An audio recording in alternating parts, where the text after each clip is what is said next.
un podcast de Cooperativa. Se instaló el debate sobre la pertinencia de los bonos en Codelco, derivado esto de la cifra inflada de diciembre pasado.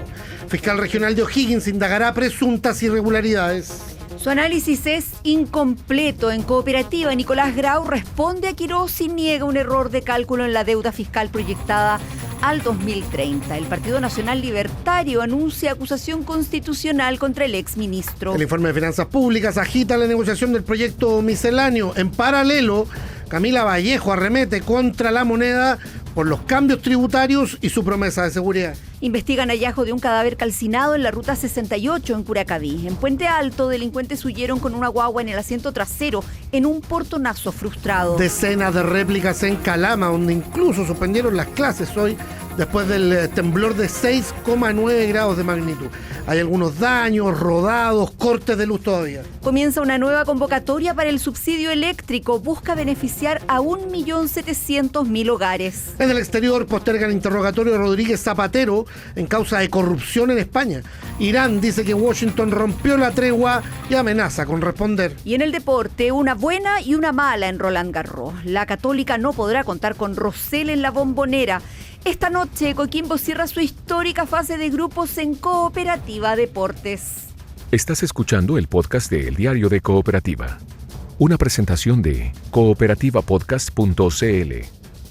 Vamos a partir de las calles de Santiago. Después de este portonazo frustrado ahí en Puente Alto, los delincuentes estaban huyendo con una guagüita al interior del vehículo. Hay una incautación de droga también. De todo eso y más, Felipe Cofré, buenas tardes. En la comuna de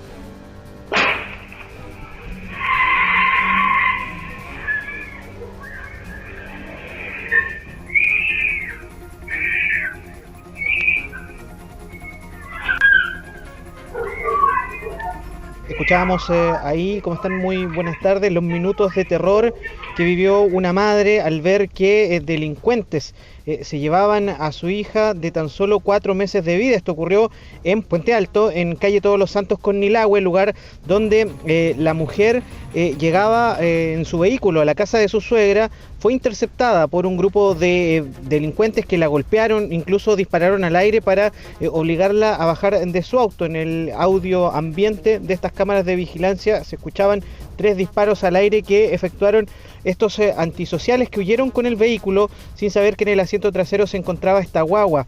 Ignoraron incluso los gritos desesperados de su madre, que le rogaba que dejaran sacarla de la silla de retención infantil. Es gracias a un sistema cortacorrientes que tenía el auto los delincuentes desistieron de este robo y terminaron huyendo.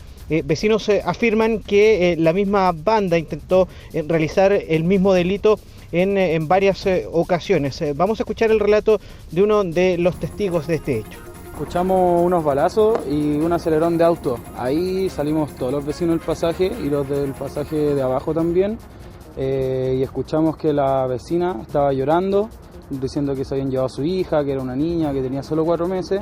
Y también estaba la abuela, que es la vecina finalmente, también llorando, gritando que llamáramos a carabineros, que hiciéramos algo.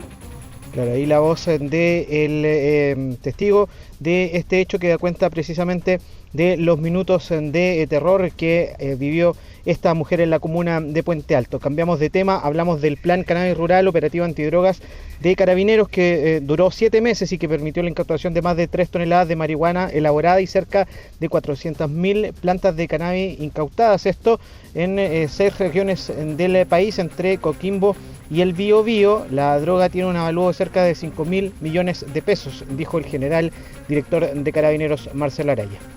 Como institución, y solamente lo que le ha correspondido incautar a Carabineros, sumado a las detenciones, sumado a las incautaciones que esto conlleva, a la fecha Carabineros ha incautado aproximadamente 45 toneladas de drogas, principalmente marihuana, y eso con un valor equivalente a los 500.000 millones de pesos aproximadamente. Ese es el combate que estamos llevando a cabo. Eso es lo que vamos a seguir realizando, evitando que esta droga llegue a los principales centros de distribución. Claro, según indicó Carabineros, en lo que va del año se han incautado 45.000 toneladas de droga. La misma fecha, al año pasado iban 23.000 kilos de droga incautada. Esto se suma al hallazgo del cuerpo calcinado de un hombre en situación de calle a un costado de la ruta 68 en Curacaví, donde aún se investiga si es que se trata de intervención de terceras personas, y un hecho que está en pleno desarrollo. Hace pocos minutos nada más es que concurre personal de bomberos a calle Romero con Matucana a fuego en un bus del sistema de movilidad Red. Se está quemando por completo. Hay alteraciones del tránsito en ese lugar y se desconoce si es que ha sido un atentado o si es por fallas mecánicas que este bus se ha incendiado. Sí, Matucana en ambos sentidos, entre la Alameda y Portales, con tránsito suspendido. Esto debido al procedimiento de bomberos por el bus incendiado o incendiándose hasta hace algunos minutos, es lo que comenta Felipe y lo que da cuenta también Transporte Informa de la región metropolitana. Insisto, Matucana entre la Alameda y Portales cortada. Hay muchísima gente que transita por ahí, cerca de la estación central, cerca de la USACH, también del metro Quinta Normal. Gracias, Felipe. Buenas tardes. Nos vamos al Norte Grande. Sabemos del balance tras el fuerte sismo de 6.9 grados registrado ayer en Calama, que se sintió en 4 regiones. Las clases fueron suspendidas hoy. Las autoridades revisan el estado de la infraestructura, de los colegios. Dayan Márquez, buenas tardes. Buenas tardes, Verónica. Rodrigo, con el comercio local evaluando pérdidas por el quiebre de ventanales y la caída de mercadería, la ciudad de Calama comienza a dejar atrás las caóticas horas vividas la tarde de ayer tras este sismo de magnitud 6.9 que sacudió a la provincia de Loy, que fue percibido en 4 regiones del Norte Grande. Durante toda esta jornada, el panorama en las calles céntricas reflejó la cautela de la población, registrando el desprendimiento de algunas estructuras en los pisos superiores de algunos edificios. Y también esto mismo obligó en la tarde de ayer la evacuación inmediata de algunos locales, especialmente en el centro de la comuna. Diversos vecinos y locatarios del sector más afectado nos relataron el pánico inicial debido al ruido subterráneo y también a lo violento que fue este movimiento. Escuchémoslo. En ese momento, comienza a cundir el pánico. Hay gente que se encontraba en algunos locales comerciales. Comenzaron a desprenderse ventanales de segundo o tercer piso debido al fuerte sismo. Fue una situación bastante caótica, fue un terremoto que se percibió bastante fuerte. Muy fuerte, por un momento estaba reposando y cuando siento un fuerte movimiento y se empieza a mover todo, empieza a sonar. Acá yo tengo una vitrina y empezaron a saltar algunas cosas fuertes, bastante ruido. Yo vivo bastante cerca de donde están las mineras aquí en Calama, y el movimiento y el ruido era pero muy fuerte, muy fuerte. En el ámbito de la conectividad, las autoridades de gobierno y el ejército realizaron un sobrevuelo técnico en helicóptero por las zonas más apartadas de la provincia y confirmaron un balance positivo y total normalidad en las rutas hacia San Pedro de Atacama y la cuesta Montecristo. Respecto al suministro eléctrico, la Superintendencia de Electricidad y Combustible, la SEC, aclaró que tras alcanzarse un 98% de reposición, las cuadrillas de CG debieron aplicar cortes automáticos de seguridad por revisión de redes, dejando actualmente solo a 1.474 clientes sin luz en la comuna. El delegado presidencial provincial de Loa, Cristian Ramírez, entregó el reporte de todo lo que pudieron divisar esta mañana. El día de hoy ya hemos recibido reportes de las autoridades de emergencia. Nos ha informado Carabineros que todo ha estado normal durante la noche. El hospital Carlos Cisterna nos ha informado que las atenciones han sido normales durante la noche. Bomberos también nos ha dicho que ha concurrido a ciertas emergencias, pero sin peligro para las personas ni la integridad de la infraestructura. La electricidad se ha restablecido hasta en un 98%. Ahora nos vamos a dirigir con el SLEP a revisar los establecimientos educacionales. Nos vamos a desplegar también en el Alto Loa para ver cómo están las comunidades de Chiuchiu, Lazana y Caspana. Finalmente, el municipio decretó estado de emergencia comunal por el día de hoy y también por mañana, disponiendo un albergue público. En el plano productivo, el Ceremi de Minería, Jorge Astudillo, ratificó que compañías como Escondí, Despen, Sentinel, El Labra, Meridian y Peñón continúan con sus operaciones al 100% igual que las del Distrito Norte de Codelco, sin novedades en su infraestructura. Las autoridades llamaron a la calma a la ciudadanía, recordando que las clases se mantendrán bajo evaluación técnica del SLEP antes de autorizar garantizar el retorno definitivo a las aulas. A las 17 horas hay fijado un COGRID provincial para evaluar todo lo que se pueda recabar durante esta jornada y ver los próximos pasos a seguir. Y como tú decías, Dayan, siguen las réplicas. La última que reporta Sismología en su sitio se produjo a las 12:52, 25 kilómetros al noreste de Calama, 107 kilómetros de profundidad, magnitud 3. Dayan Márquez, gracias por la información. Buenas tardes. Buenas tardes. Más de la información en regiones. Este es un tema bien relevante que conmocionó a la opinión pública a mediados del 2025, después de un sistema frontal que afectó a la región del Maule y al centro sur del país en rigor. Y en medio de esa contingencia desaparece la concejala María Ignacia González de Villa Alegre. Todo apunta en los últimos días a diligencias que se están llevando adelante en el río Loncomilla.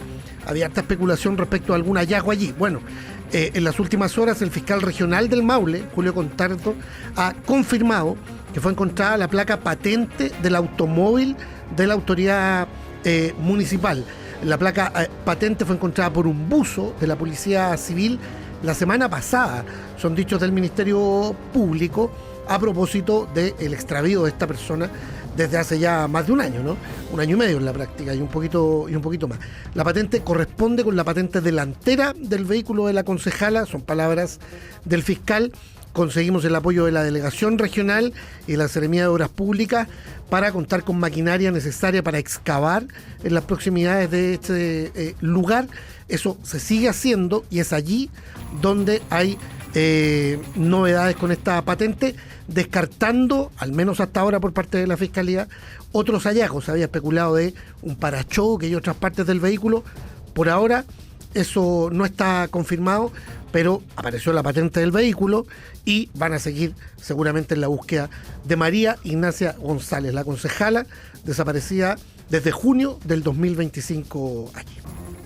Seguimos en regiones, sabemos de un caso de femicidio y de un atropello que involucra a funcionarios de la Armada, todo en la región de Valparaíso. Belén Velázquez, buenas tardes. Hola Verónica, buenas tardes. Sí, en Limache fue asesinada una mujer de 35 años en lo que se investiga como un femicidio a manos de quien era su pareja, un hombre de 38 años que luego de quitarle la vida a la mujer se suicidó. Esto ocurrió en el sector de los Maitenes en la comuna de Limache, donde ambos fueron hallados muertos en cercanías de un estero que existe en esa localidad de la comuna de la región de Valparaíso. Se instruyó que fuera la Brigada de Homicidios de Valparaíso la que realice diligencias para poder esclarecer este delito que no tendría imputado, atendido, cierto, que esta persona atentó contra su vida tras una presunta discusión entre las partes que es investigada por el Ministerio Público, según dijo el fiscal Guillermo Sánchez.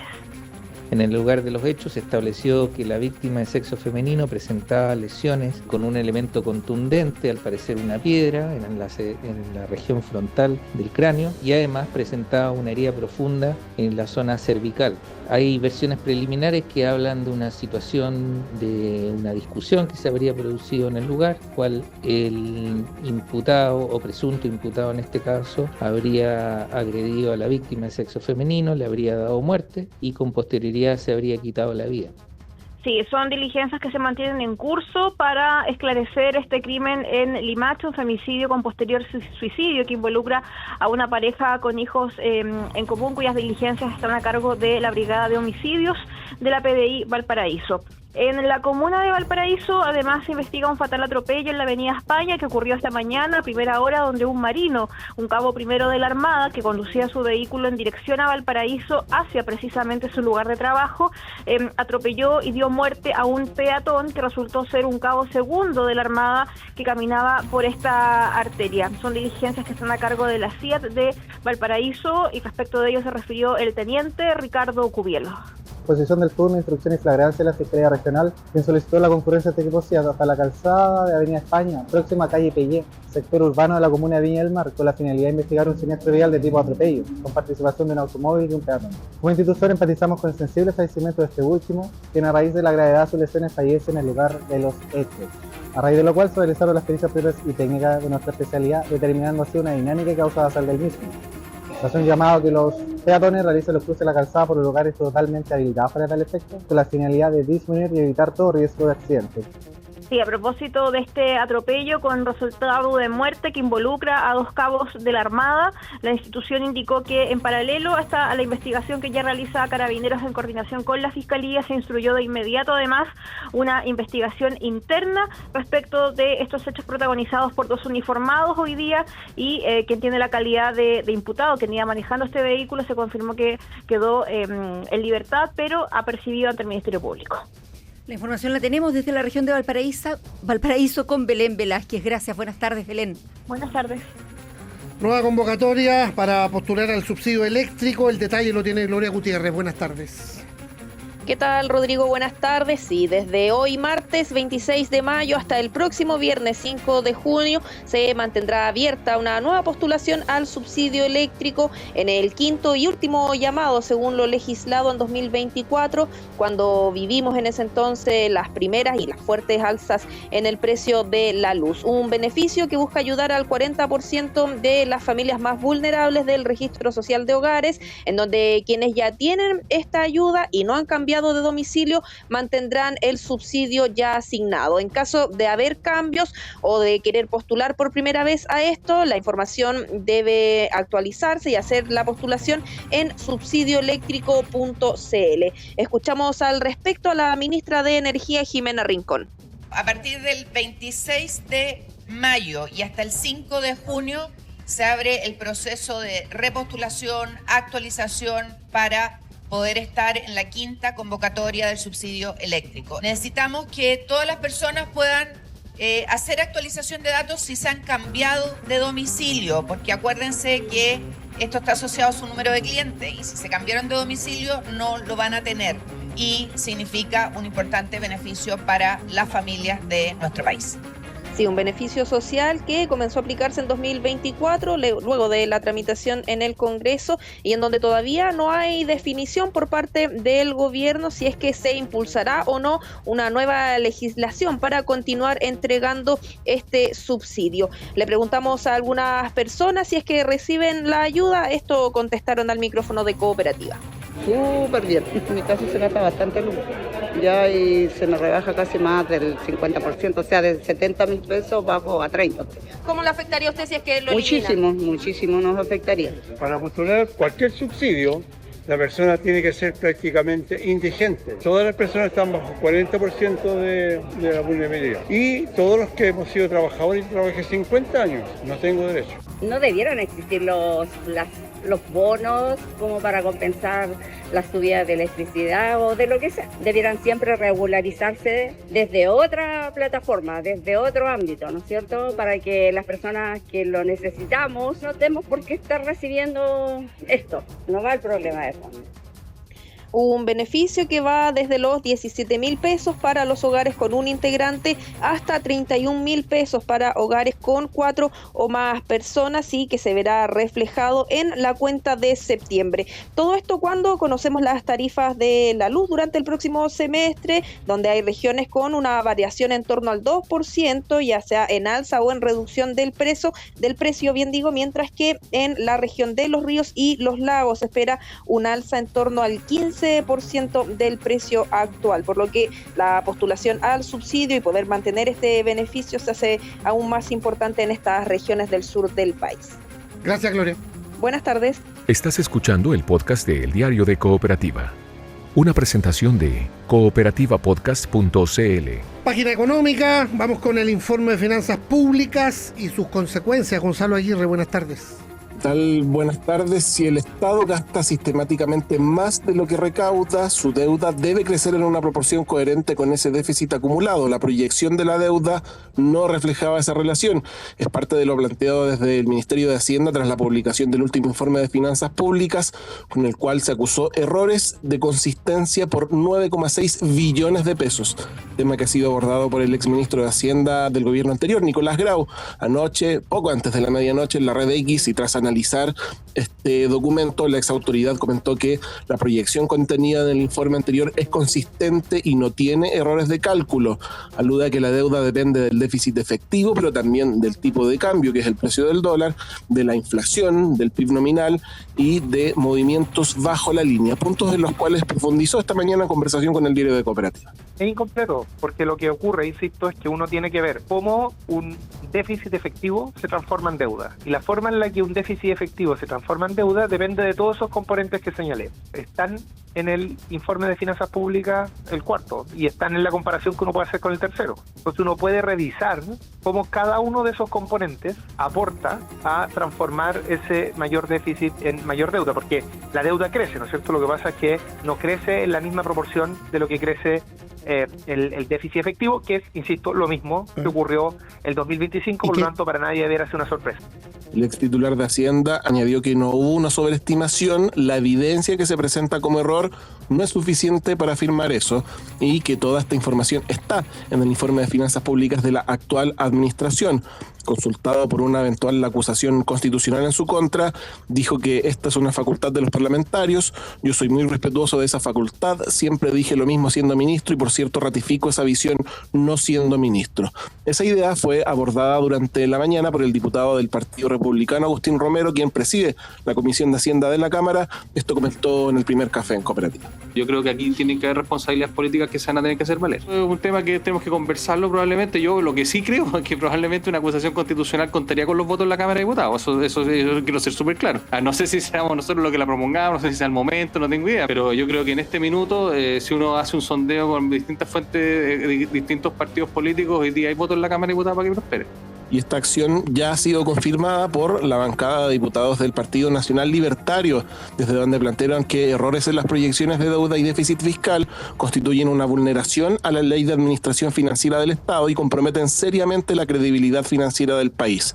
En las reacciones vamos a escuchar a la diputada del Frente Amplio, Constanza Schoenhout, y al jefe de bancada del PPD Independientes, el diputado Raúl Soto. No es más que los partidos más radicales del gobierno utilizando nuevamente más las herramientas institucionales. Este gobierno está intentando ensuciar la discusión con datos presentados de mala fe para desviar la atención de lo que están haciendo. Hay versiones contrapuestas sobre los hechos y distintas interpretaciones, por lo tanto lo que hay que hacer es ser prudente y no adelantar acciones que tienen carácter político. Llamamos a la mesura y hay que esclarecer los hechos y transparentarlos ante los ojos de la ciudadanía. En tanto, la diputada Joana Pérez, presidenta de Demócratas, dijo que si bien los antecedentes son graves, nosotros vamos a actuar con responsabilidad y cautela, como siempre lo hemos hecho, y analizaremos el eventual libelo en su mérito cuando corresponda. Vamos a ver qué apoyo tiene eso en el actual oficialismo. Gonzalo, lo seguimos contigo. Gracias. Chao, buenas tardes. El gobierno sigue enfocado en las negociaciones por la mega reforma y también por los recortes presupuestarios, puntualmente el ajuste en salud, donde se activaron alertas transversales, particularmente de alcaldes oficialistas. Hay reunión del presidente Kast con la ministra Chomalí y sus subsecretarios. Jorge Espinosa Cuellar, buenas tardes. ¿Qué tal, Verónica? Buenas tardes. La preocupación es políticamente transversal. En el oficialismo piden explicaciones al gobierno, mientras que desde la oposición exigen revertir los recortes presupuestarios para sentarse a conversar sobre la reforma tributaria, cuyo segundo trámite comenzará la próxima semana en el Senado. Es que el ministro de Hacienda, en la presentación del informe de finanzas públicas, solo ayer advertía la necesidad de hacer un mayor esfuerzo para disminuir el déficit fiscal, dispuso hace algunos días un recorte presupuestario de más de 400.000 millones de pesos en el Ministerio de Salud. La medida afectará a 80 hospitales de alta y mediana complejidad y por lo mismo el Colegio Médico ya pidió que se deje sin efecto. Desde la Cámara Alta escuchamos al senador de la UDI, Javier Macaya, presidente de la Comisión de Hacienda, y a la senadora comunista Carol Cariola, integrante de la Comisión de Salud. El ministro Quirós y la ministra de Salud también le dijeron al país que no iba a existir recorte de gasto social en salud que afectara a los pacientes. Hay que ver de qué manera conversa eso con este recorte. Tenemos una necesidad de entender de qué manera esto puede impactar, sobre todo en comunas que hoy día son absolutamente deficitarias en su atención primaria. En la medida que el Ministerio de Hacienda recorta 413.193 millones al presupuesto del Ministerio de Salud, la mega reforma tributaria lo que hace es regalar a través de la exención del IVA a las viviendas un beneficio directo a las grandes inmobiliarias por el mismo monto. Que el ministro Quirós se baje del pedestal y no comprometa el capital político de quienes apoyamos al gobierno, decía este lunes la jefa del comité de RN, la senadora María José Gatica, al referirse precisamente a los recortes en salud. En la puerta de entrada al sistema público, en la atención primaria, se dispuso un recorte de 1.651 millones de pesos en el fondo de farmacia, 3.947 millones en el programa de universalización de la atención primaria y 11.187 millones de apoyo a la gestión local. De ahí la demanda de la presidenta de la Confusam, Gabriel Flores, de mayores detalles sobre los efectos de estos ajustes. Exigimos que se informe si afectará la adquisición de medicamentos y reducirá personal. ¿No se inscribirá más población usuaria? Exigimos que se nos aclare si se eliminan proyectos de mejora de infraestructura y si habrán CEFAM que no dispondrán de apoyo para una mayor seguridad. Los actuales recortes se dan en un contexto en que la salud primaria ya viene desfinanciada. 2 años de congelamiento del per cápita agravan esta situación. A esta hora en La Moneda, el presidente José Antonio Kast sostiene una reunión de trabajo con la ministra May Chomalí y sus subsecretarios precisamente para abordar este y otros temas. El subsecretario de Redes Asistenciales, Julio Montt, apuntó que la reducción presupuestaria en salud municipal es solo medio punto porcentual y que en los hospitales no se afectará la atención de pacientes. La rebaja, el ajuste presupuestario del decreto 333 afecta solo el 0,9% del presupuesto vigente. En porcentaje para los hospitales de alta y mediana complejidad que se miden a través de GRD, o un ajuste del 1,1% sobre el gasto gestionable, no sobre prestaciones clínicas directas. La Dirección de los Servicios de Salud, que tienen algunos prestadores que dependen directamente de ellos, tienen un ajuste del 0,9% y respecto del ajuste para la atención primaria es solo de un 0,5%. La Asociación Chilena de Municipalidades, integrada por alcaldes oficialistas y de oposición, expresó también su preocupación y rechazo ante los recortes presupuestarios en salud y en educación y recordó el compromiso explícito del gobierno de no afectar servicios ni derechos sociales. Jorge Espinosa Cuellar con la información. Gracias. Buenas tardes. Buenas tardes, Verónica. Lo que está pasando. Síntesis informativa de El Diario de Cooperativa. Se instaló el debate sobre la pertinencia de los bonos en Codelco, derivado esto de la cifra inflada de diciembre pasado. Fiscal regional de O'Higgins indagará presuntas irregularidades. Su análisis es incompleto. En Cooperativa, Nicolás Grau responde a Quirós y niega un error de cálculo en la deuda fiscal proyectada al 2030. El Partido Nacional Libertario anuncia acusación constitucional contra el exministro. El informe de Finanzas Públicas agita la negociación del proyecto misceláneo. En paralelo, Camila Vallejo arremete contra la moneda por los cambios tributarios y su promesa de seguridad. Investigan hallazgo de un cadáver calcinado en la ruta 68 en Curacaví. En Puente Alto, delincuentes huyeron con una guagua en el asiento trasero en un portonazo frustrado. Decenas de réplicas en Calama, donde incluso suspendieron las clases hoy después del temblor de 6,9 grados de magnitud. Hay algunos daños, rodados, cortes de luz todavía. Comienza una nueva convocatoria para el subsidio eléctrico. Busca beneficiar a 1.700.000 hogares. En el exterior postergan interrogatorio de Rodríguez Zapatero en causa de corrupción en España. Irán dice que Washington rompió la tregua y amenaza con responder. Y en el deporte, una buena y una mala en Roland Garros. La Católica no podrá contar con Rosell en la Bombonera. Esta noche, Coquimbo cierra su histórica fase de grupos en Cooperativa Deportes. Aquí termina el podcast de la segunda edición de El Diario de Cooperativa. Encuéntralo de lunes a viernes en cooperativapodcast.cl o en tu plataforma de audio favorita.